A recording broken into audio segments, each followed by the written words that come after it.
Chapter 18.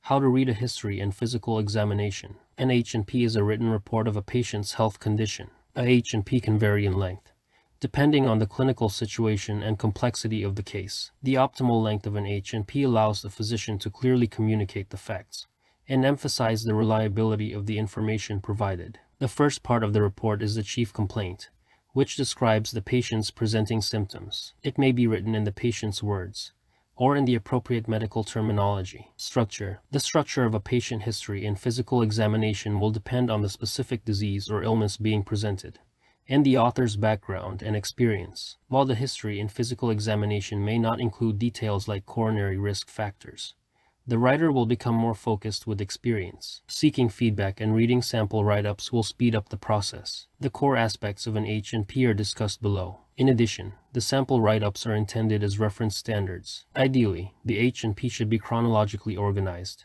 telling the story of why the patient is seeking medical attention. The health history section should mention all relevant medical conditions, including any that may be chronic, and can be found in the patient's opening line or past medical history. The history section should also contain any pertinent laboratory results. Reading style. The reading style of H&P is influenced by several factors, including the type of medical record and the complexity of the case. The length of an H&P can vary widely, but it should be adequate to convey the facts of the patient's condition. The primary goal of the write-up is to emphasize reliability and clarity of communication. The chief complaint is the main feature of the report and should be written in the patient's own words or in appropriate medical terminology. How to read history and physicals. When reviewing a history and physical, the nurse should review the examination in light of recent information regarding the diagnosis. For example, a chest X-ray revealing a large pleural effusion should prompt the nurse to percuss the patient's chest to hear dullness. Likewise, an echocardiogram may reveal aortic stenosis. This information can be helpful in refining technique and preparing for potential abnormal findings. The physical examination is an essential part of interpreting a history. The results of the physical examination will confirm or disprove suspicions in the history and raise new questions. Physical examination techniques can range from simple observation to the use of a stethoscope.